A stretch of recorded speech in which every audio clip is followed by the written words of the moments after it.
What's the dumbest mistake you've seen an incompetent coworker make?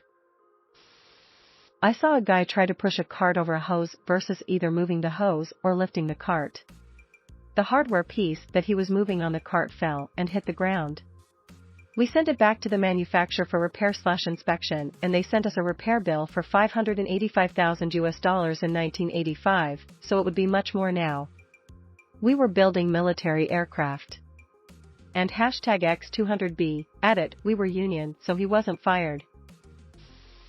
At a Petco, all the guinea pigs were in a big plexi-glass enclosure with a center divider. Boys on one side and girls on the other. An employee decided that all the long-haired guinea pigs should be on one side and short-haired on the other.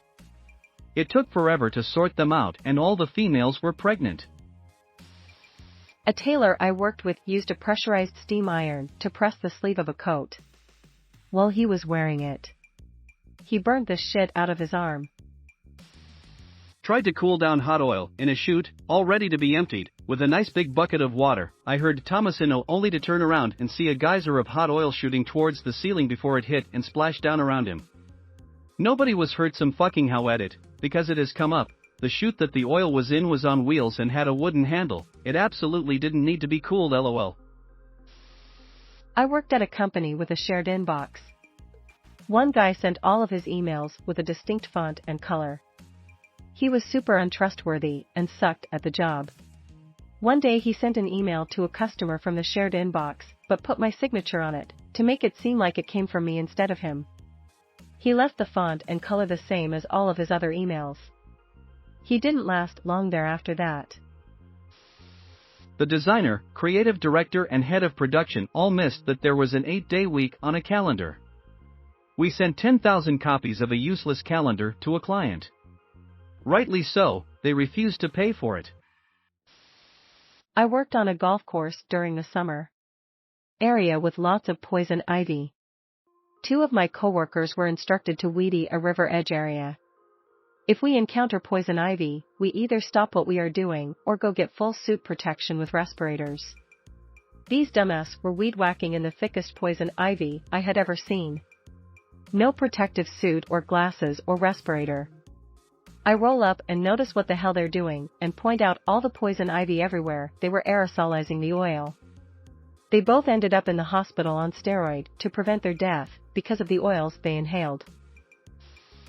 Not a mistake necessarily, but I once witnessed our chief accounting officer and our only accountant, it was a small company, type in values into 2 Excel cells, pull out a calculator, add the 2 numbers together in the calculator, and then type the answer in a 3rd cell. She had apparently been doing this for years, with sheets consisting of thousands of rows. I explained how to use formulas and copy them, but she apparently forgot because I saw her doing the same thing again months later. When I worked construction, there was a guy who showed up with nothing in his tool belt except a small bag of peanuts in one pocket. He didn't stay around too long. Shut down a critical file server, then lied about it, even after he was presented with the logs that showed it was his user account that initiated the shutdown. It's not so much the mistake that he made, but it was when he lied about making the mistake, that was a rookie move. Tried to retrieve his lighter from a deep fat fryer with his hands. Boy, was that fun to clean up. I had a coworker who was a guidance counselor at 5 schools in district. She was supposed to work one day at each school, unless she was called to a school for an urgent case. She would frequently call the school she was supposed to be at, stating she had an urgent case at another school. One day at lunch she was talking about what was happening in her favorite soap opera. This was before VCRs, and the show aired long before the school day ended. The principal was sitting at our lunch table. He got up, smiled, and told her, "See me when you are done with your lunch." After checking, she hadn't seen more than a few kids per week, for many months. Funny thing is, complaints about her work had gone down in that time. She was a crappy guidance counselor. New guy was dragging 2 8,000-pound rolls of paper through the warehouse.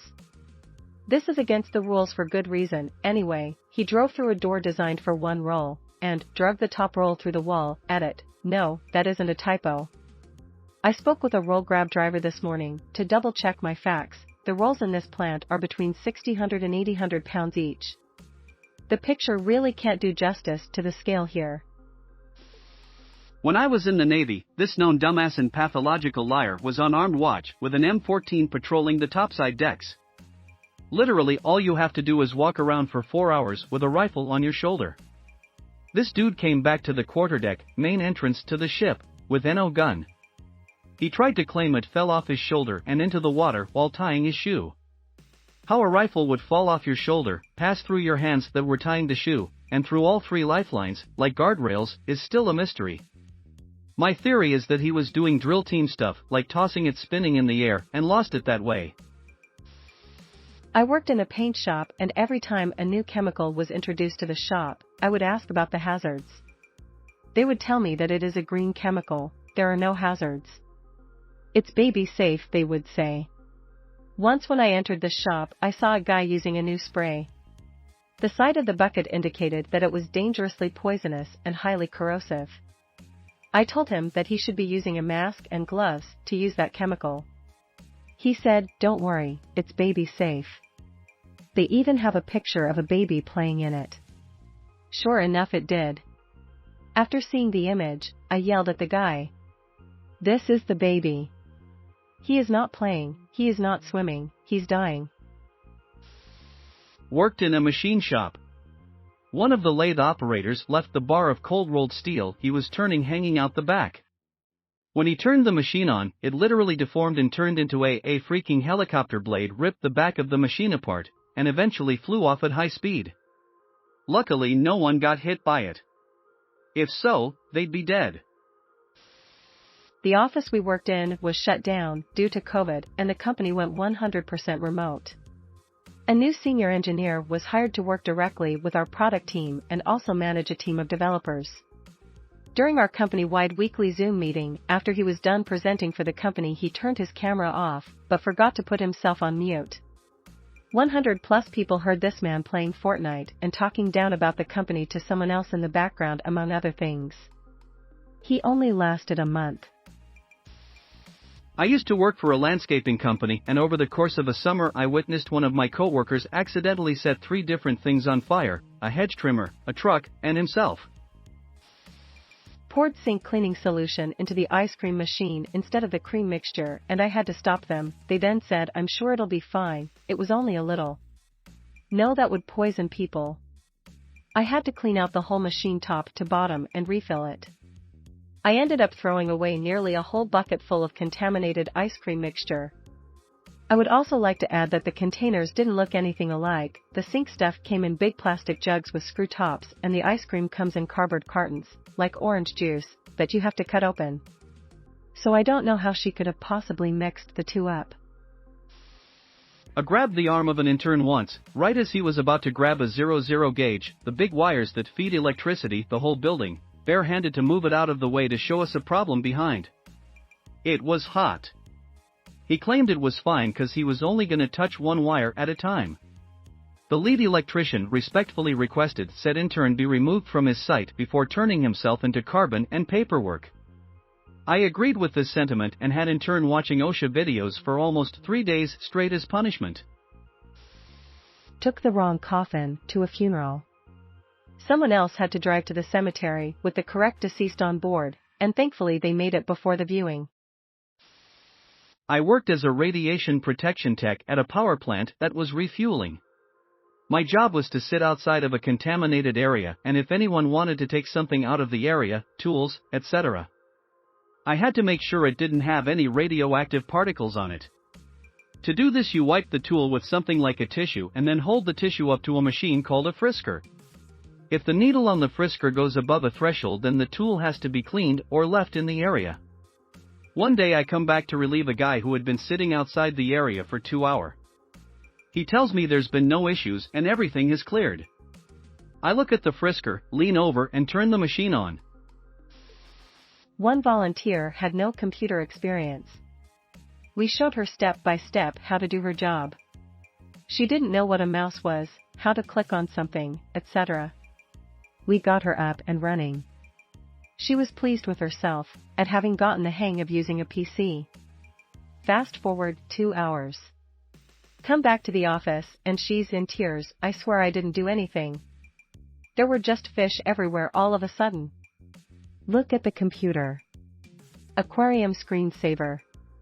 After her little breakdown, she had to take the rest of the afternoon off. My coworker at the bowling alley had to walk down a lane where a group of very young children, maybe 4 to 8 years old, were bowling to retrieve a ball that had stopped in the gutter about halfway down to the pins. When he had picked up the ball, my other coworker told him to go walk it back down to the children. However, this guy had it in his mind that it would be best to bowl it back down at the group of small children instead. Luckily, one of the adults with the children was a big muscular guy who was able to stop the ball and pick it up without anybody getting hurt. Edit, a typo. Annual sales meeting. Brand new guy is seated next to the CEO. He proceeds to put his head down and fall asleep on the table. During the meeting, they woke him up at lunch to fire him. Was making pizza. Guy broke the pizza board, the thing with the handle you make the pizza on and then slide the pizza into the oven. I found the other one and he lost that. So I told him to make pizzas on one of the plastic cutting boards. He put the pizza into the oven on the board and just left it. The board melted. No more pizza that day. This was in school, but it's so incompetent I want to put it here. It's a fairly recognizable story from my school. I hope someone finds it. This kid tried to use the teacher's computer to find the answers to our next test. He did it while she was teaching science class, so there was a separate room attached where she stored materials and her laptop. So he's in the room and she's lecturing to the class. Turns out the computer was connected to the projector display. We're all watching on the projector, along with the teacher, what this genius is doing. Man was in her directory folder, typing in test. Putting all the patient's false teeth in a bowl together to soak on a dementia ward. Took us weeks to try and match patient to teeth. No, they weren't marked up with the patient's names. Doubt the right teeth ended up with the right patient. It was guesswork. I knew a dude that printed almost 1,000 pages of counterfeit dollar bills for a joke or prank. The boss walked in immediately after and wound up behind the back area of the business, throwing it all into the burn barrel, getting rid of it. Dude didn't last much longer than that. I managed a construction security team for a beachfront project which required 24 hours on-site patrol, so I ran the daytime team and my friend ran the graveyard shift. As it was a dredging operation, we had to have 2 guys posted near the shore to make sure civilians weren't running into the area. So think of a square on the beach with a guard on each corner. Well, one night we couldn't find one of our night guards and his phone was sending calls to voicemail. Turns out, he had set up a folding chair in the sand at 2 a.m. and fell asleep at post, only to get wrecked by high tide an hour later. His phone and everything in his pockets were destroyed, and he went home soaking wet without telling anyone. I don't think he was reprimanded, as I'm sure the shame should have been enough punishment. He later got fired for driving a company ATV off a sandbank and getting it stuck.